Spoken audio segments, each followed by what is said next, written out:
Hi, everyone. Lisa Schmitz here with Do Something Indy, coming to you from my studio, the Mars Hill Art Center, and hosted and produced by Chateau de Mars Hill Studios.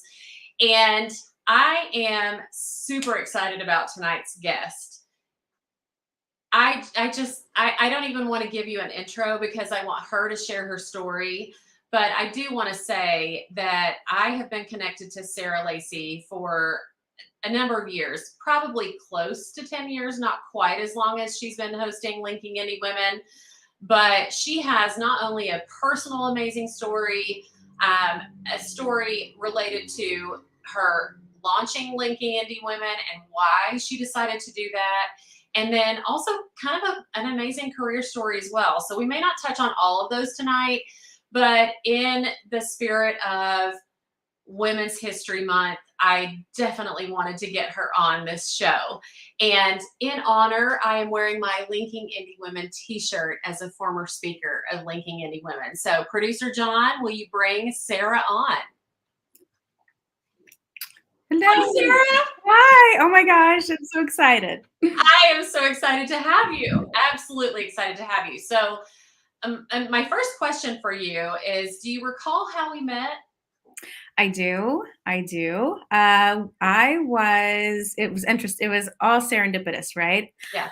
I was at the, oh gosh, a speakeasy where I was hosting an event, and you had a group, I think, I want to say it was an Edge mentoring group. Yes. Potentially up in the loft area, and we had just finished our Linking Indie Women, and you peeked over the balcony and was like, hi, I'm Lisa, and I've been listening to your group. And then we connected, and we had some mutual past work history connections, and it's and the rest is history, right? Absolutely. So I want to say you had only been hosting Linking Indie Women at that point, maybe a few years.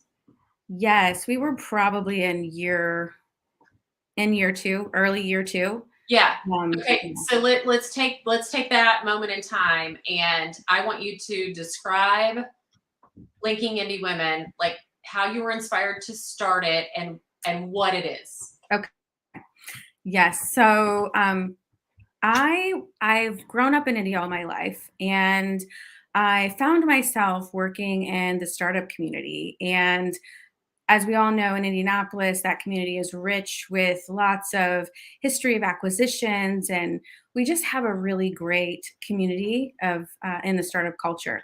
However, I found myself in a lot of networking events where it was just a lot of men. And I found myself in a situation where I was really craving connection in a way that I wasn't getting through going to networking events, passing around business cards, etc. It just felt very empty.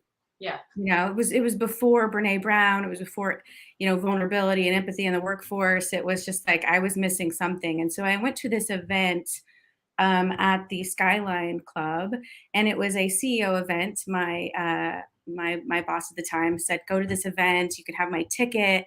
And so I was in a sea again of men, and I look over, and there's one woman, and her name was Cecilia Whitfield, and we gravitate towards each other. We sit next to each other, and she just starts telling me her story. And we're there listening to Brad Stevens, coach of the Boston Celtics, Butler, and Cecilia and I just start talking. And I was like, "Well, what do you do?" She starts telling me her business, and essentially, she started a business from scratch called Use What You've Got.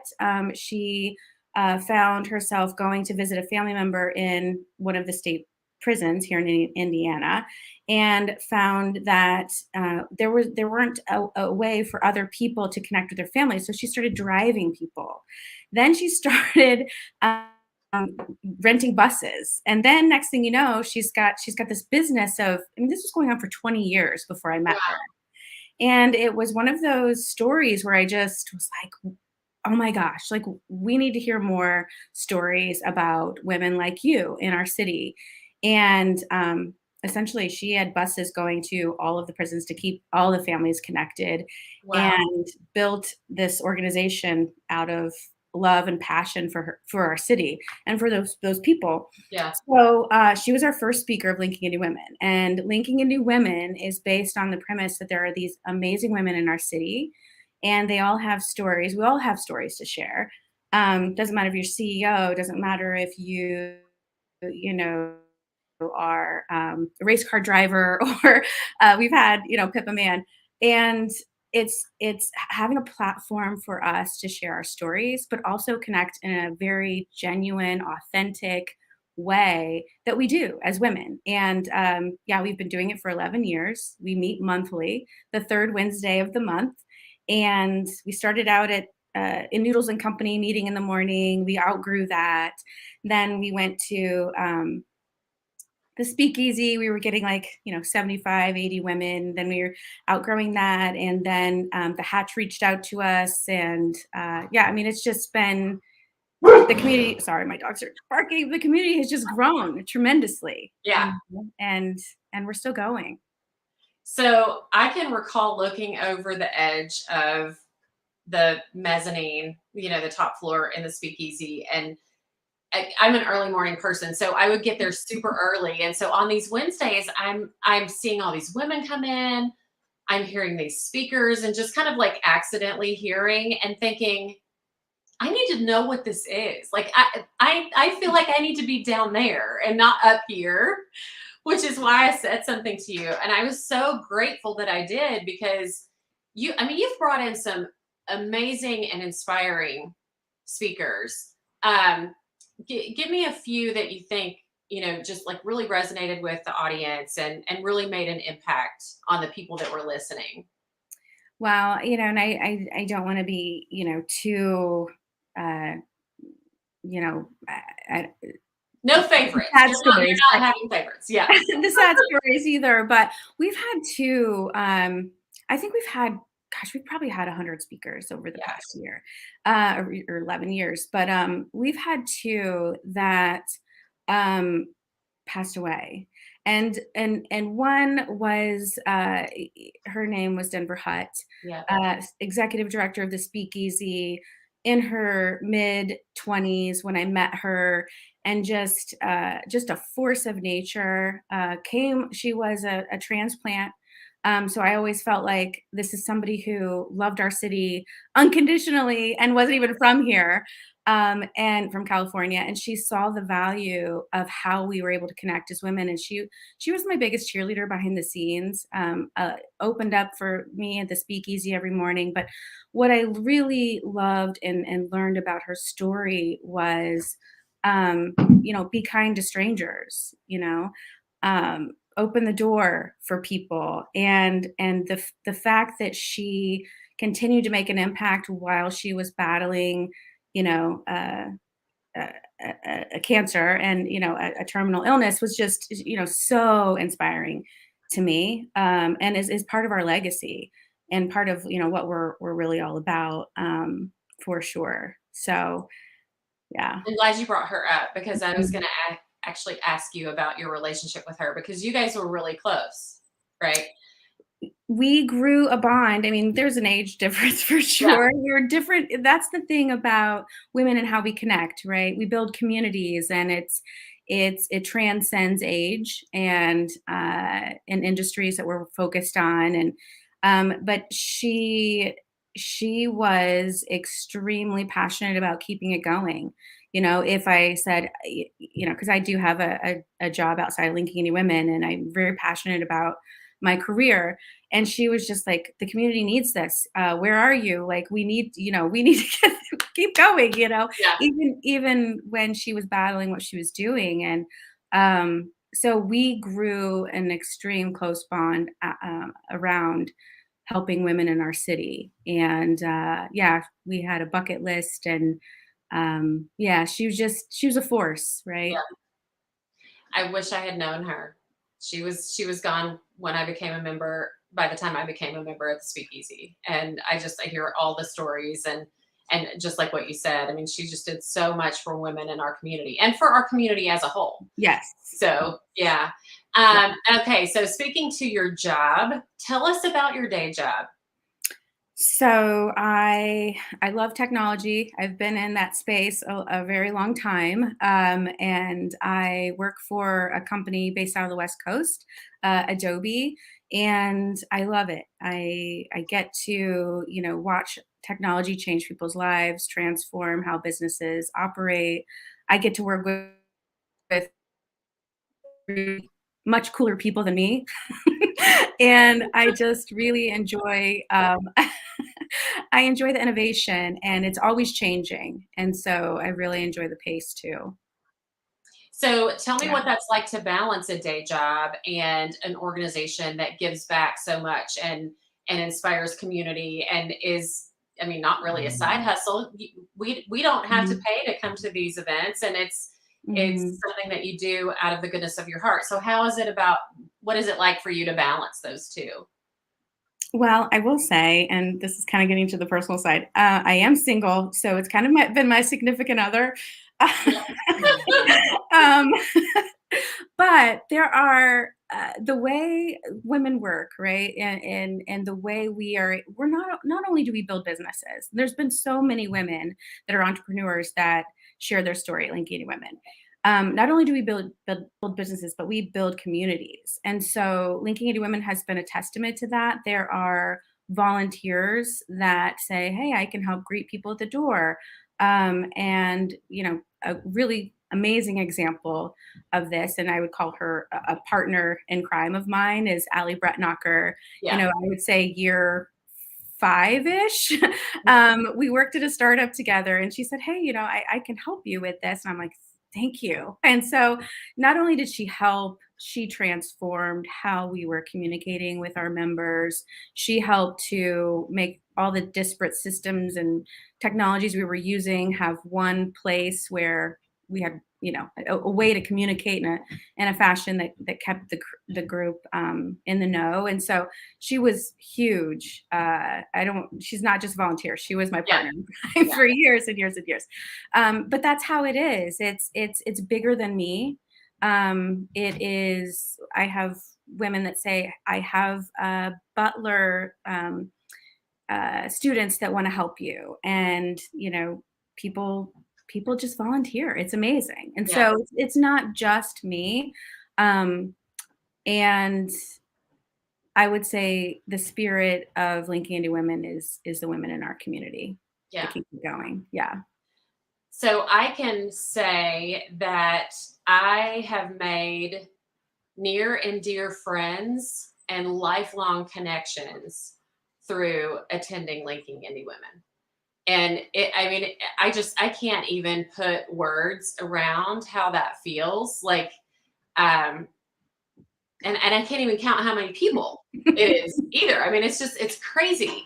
And then every now and then I'll meet someone and they'll say, I think I know you. And then they'll go, oh, you've been to Linking Any Women. And I'm like, yes, one of my favorite things. So you really have created an amazing community of women. But what I want to touch on with Adobe though, too, is how do they support you in that? Because I mean, Mhm. it's a big commitment, right? And you do have a very significant day job. So how Yeah. do they allow you to do that? And as women in a professional setting, how do we find, or how do we inspire our employers to support that type of effort?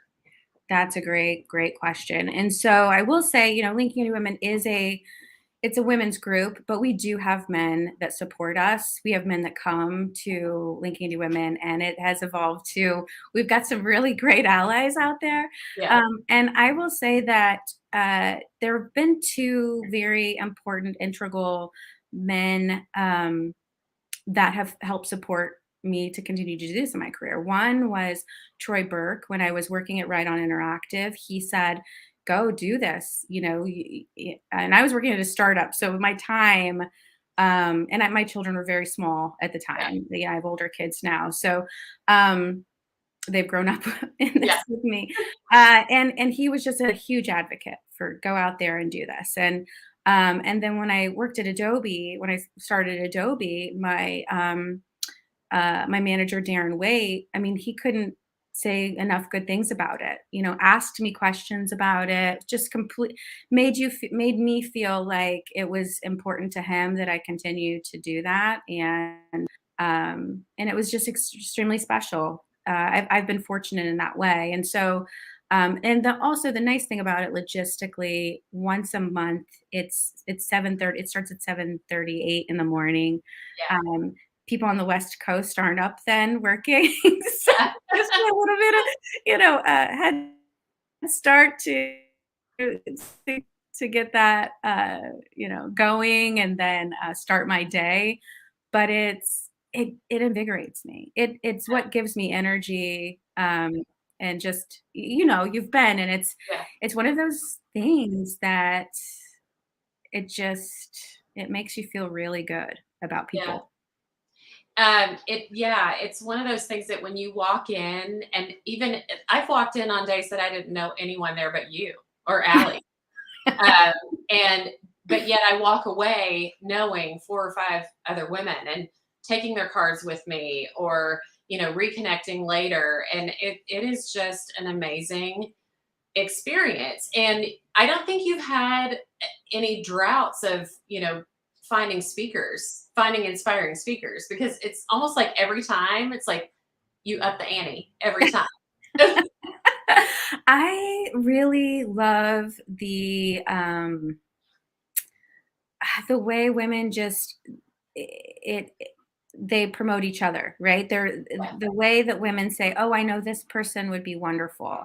You should talk to this person." And the way it just kind of evolves itself, has been amazing. And I think the women, um, one of the biggest things that I love about Linking Any Women is that the women that have never spoken in front of a group before to share their truth, to share Yes. their story, or going through a life transition of being in the corporate world and going to start their own thing. And yeah, Yeah.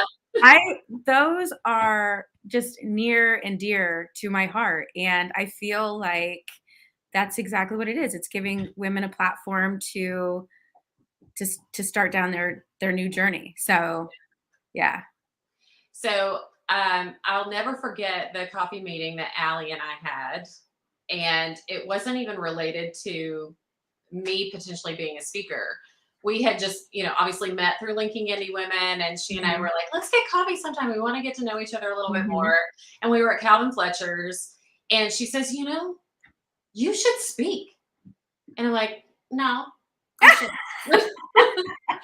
She said, Lisa, you have so many amazing stories. And I said, but yeah, no, I'm good. You guys have Mhm, got some stellar speakers.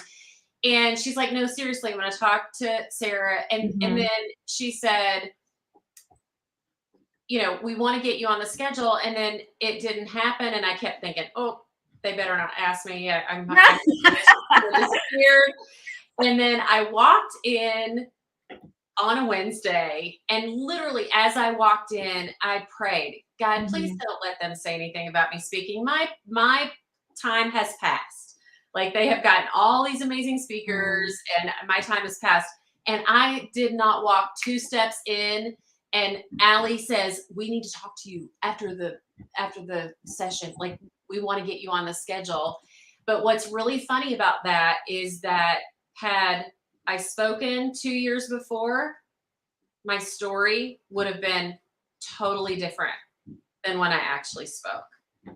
So I think there's a lot to be said for like the mhm. timing, and God's timing. It was divine intervention, but to be able to share your story is a very okay. I see Molly's comment, very serendipitous. Yes, uh, Mhm, because God knew that my time wasn't initially when Allie mentioned something, mhm. because there were going to be a lot of other additions to my story that probably were more meaningful to people listening. So what would you say to someone who may be listening who's never shared their story before? Like, what do you think about it? How do you feel about it? And how would you inspire them to think about sharing their story? Well, first of all, I started Linking Indie Women, and I I don't think I've ever shared this with anyone before, but in speech class in college, I failed it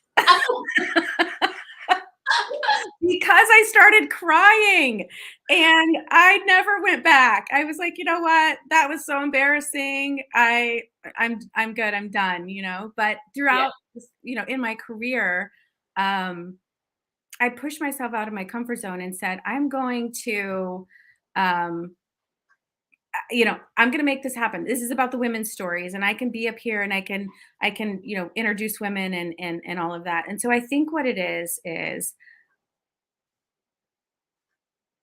it's everyone has a story to share. You never know who you are inspiring. You never know. There's so many stories out of Linking Indie Women that I will never know, of women that have met each other, of women that have shared their story, and other things have happened in their lives.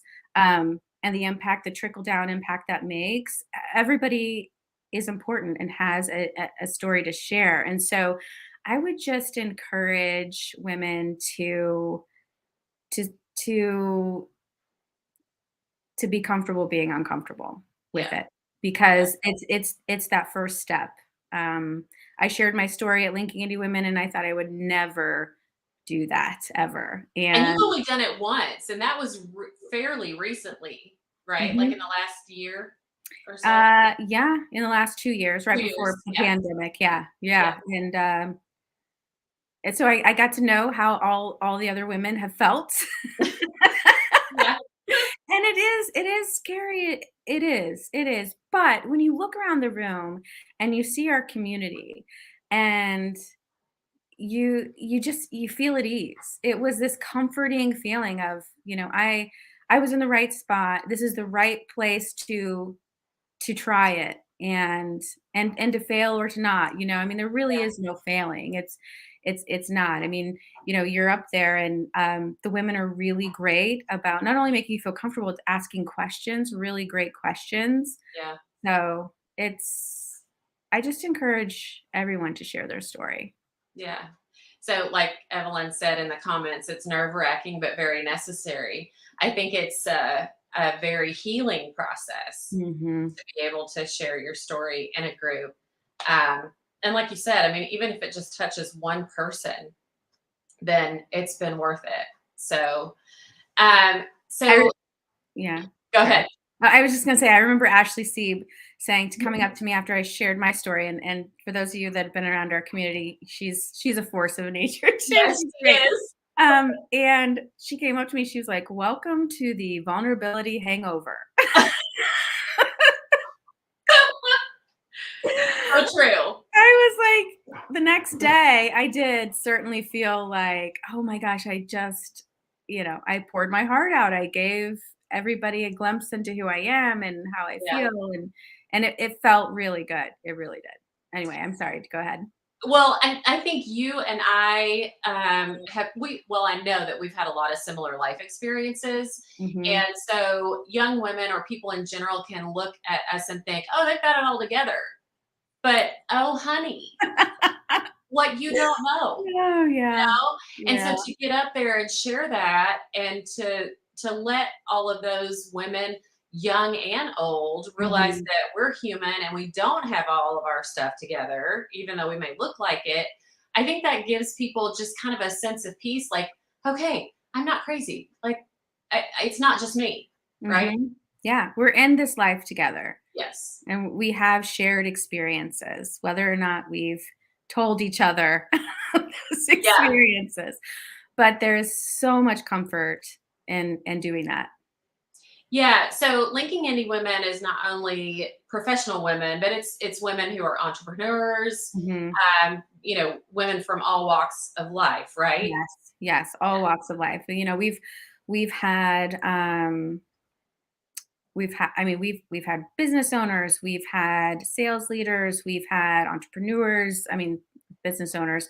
We had race car drivers, we've had artists, we've had singers, we've had, Yeah. you know, podcast gurus, we've Yeah. had book writers, and um just yeah, everything you can think of, I think. Yeah, Yeah. I know. It's wonderful. So for any women out there who are listening, watching, third Wednesday of every month, you would not be disappointed to hear anyone who's been on the slate for these talks. I mean, it is just absolutely inspiring. And Yeah. Sarah, I really was surprised that you hadn't shared your story before you did, because after all, this is your baby, right? But you're happy to stay in the background and let everyone else share their stories. But you have some amazing life stories yourself, and so I think a lot of the women were really touched by hearing that from you. And also I think the timing thing for you when you did speak was divine intervention as well, because you had a lot more life experiences at that point. So Yes, I certainly wasn't ready to share my story when I started linking Any Women. I think, I mean, I went through a divorce when I started linking Any Women, yeah. and it was a very traumatic experience. And I think that also was one of those things that was something that kept me going in the midst of all that turmoil. And so, yeah, I wasn't really ready at that time to share my story. But what was what was interesting is Charlotte, gosh, her name is escaping me. She has two last names. Shoot, she She did spoke at the advancing indie women. Charlotte. yes. Yeah. She was supposed to speak that day, and had to cancel pretty much the last minute. And so I shared my story because we, we were out a speaker then. Yeah. Yeah. You kind Yeah. of had to. And so I thought to myself, okay, yeah, I'm gonna do this. And I did. And because I had seen so many women share their stories, it was actually pretty easy for me. I wrote down three things, Hmm. and just went for it. So Yeah. yeah. And you did a fantastic job. It was inspiring. Thank you. Well, I know I have just been so grateful for this community. And like I said early on, I can count on more than one hand how many friendships have been created as a result of what you have created in this community. And it is just, you just can't put words around it. It's so special. It's truly, truly special. Well, thank Um, you. and I think that any woman out there who is looking for community like this needs to come and just see what it's all about, and come early so you can network with people before you hear the speaker speak. Yes. Um, And I would yes, also say that there's a lot of connections that have made, I mean, people have partnered with each other through Linking Indie Women, businesses have been created. yeah, There's been some really incredible stories yeah. that have happened. Well, so one of mine, and you may know this, you may not know this, but when the shutdowns happened, Stephanie with Send a Friend Lasagna and I partnered together for the Mother's Day special that she ran. So we did Send a Mom Lasagna and Flowers.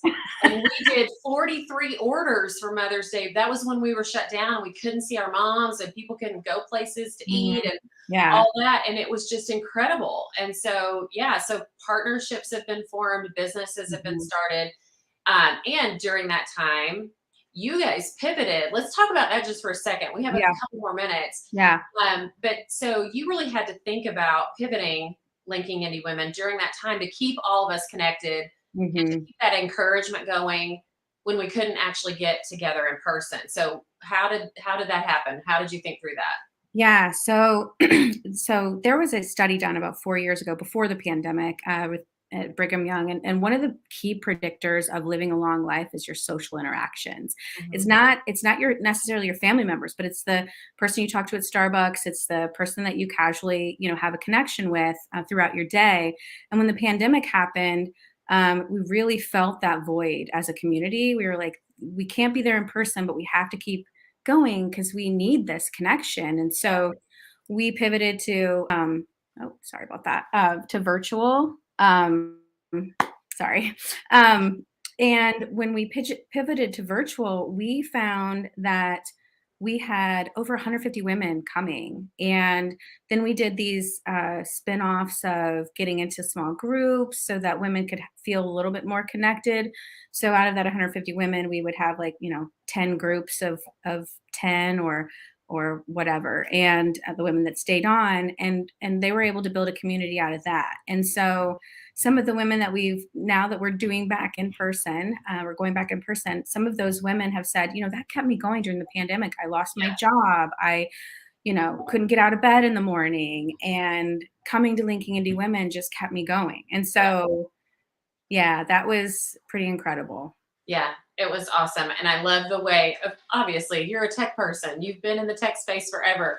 So, it was kind of natural to think through that whole, okay, how do we do this from a technology perspective and keep it going? And it was a beautiful thing. I was able to stay on in some of those breakout sessions afterwards, and they were very, very inspiring. So thank you guys so much for doing this. And I can see my friend Evelyn with houseplants and stuff. So Sarah, I have to tell you, my daughter has a business in Speedway, and this past weekend, she has been wanting to get together Speedway women business owners forever to help just encourage them and Yeah.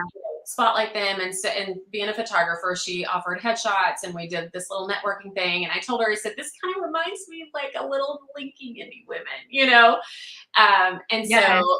Yeah, and I think every community needs something like that. And Evelyn is in Speedway. She's new to Indianapolis. She's from DC. And Evelyn, I'm going to tell you, you need to come to Linking Indie Women third Wednesday of every month. And yeah, so it just was really inspiring to even create like a little offshoot of that, and then encourage those women to come to what you're doing, because that expands it even into Indianapolis. And I think we just need to all be there for each other to encourage each other. So. I think, I was on a podcast with Lindsay Hine, and it's Why Is Everyone Yelling? I think it's a podcast. Yes. And one of the things was, you can start a Linking Indie Women in any community.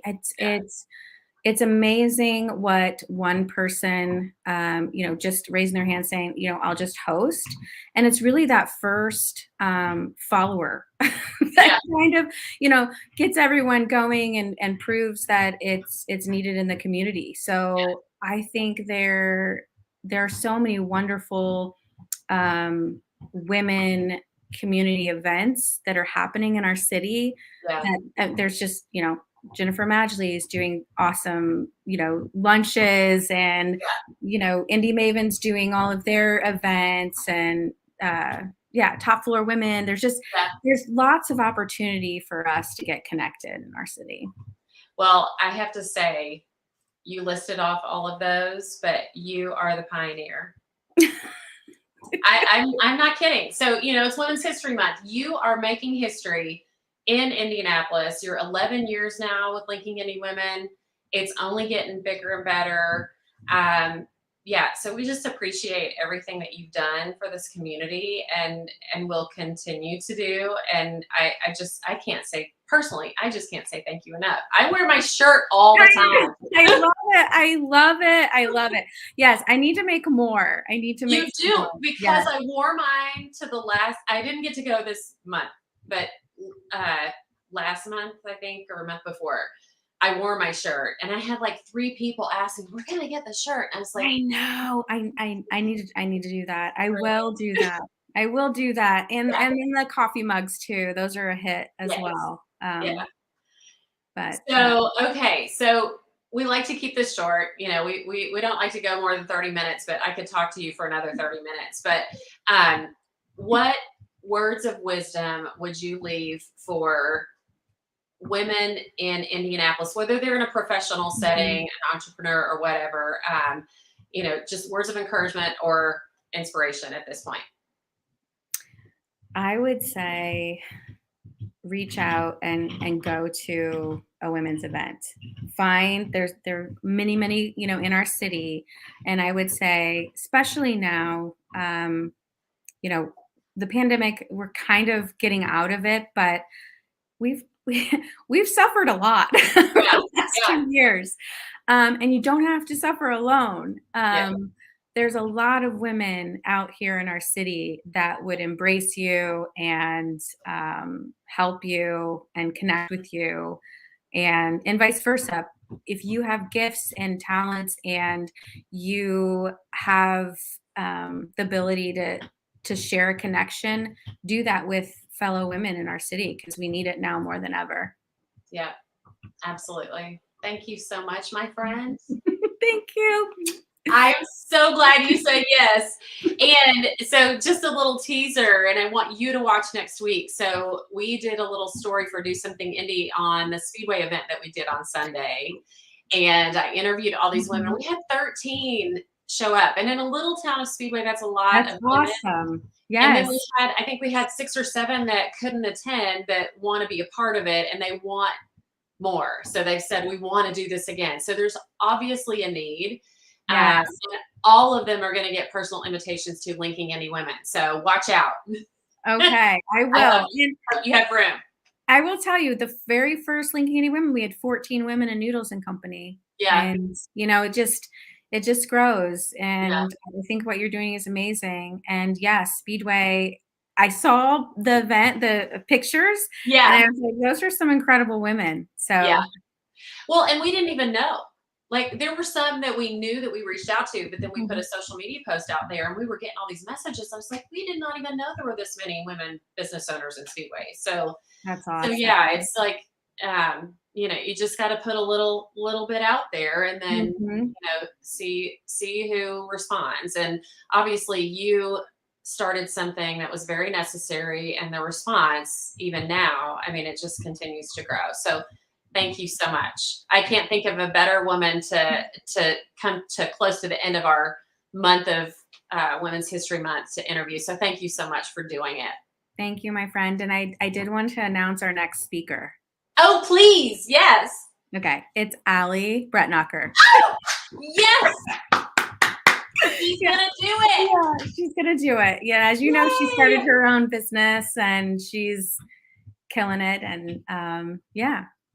Yeah. Mom, business owner. Oh, my goodness. Advocate, running for, it's the mini marathon, I think. Yep. I can't remember the name of the organization, but she's leading that too. She's a superwoman. Okay. So wait, what is she leading around the mini marathon? I need more information. There is, I need to get the right name is it part of of it. The festival? It is the organization. It's a fund. It's an organization. Okay. We can add it to the comments later. I definitely need to get I don't want to misspeak, but she's a big runner. Her business is focused around running and supporting women and people who are entering events and things like that, which I've shared with my sister. She's a marathon runner. So she's doing some amazing things. Yeah. Yay! Her time has come. Yes, right? So I'm so excited. Awesome. All right. Well, with that, Sarah, again, thank you so much. Thank you. Love you. Love you too. And I can't wait to see how this Speedway women, blossom through your efforts. So we may just have to have you come speak. It'll be short. We won't do the hour and a half. Okay. It'll be very short. Okay. Okay. All right. Thanks, Sarah. Thank you. Bye.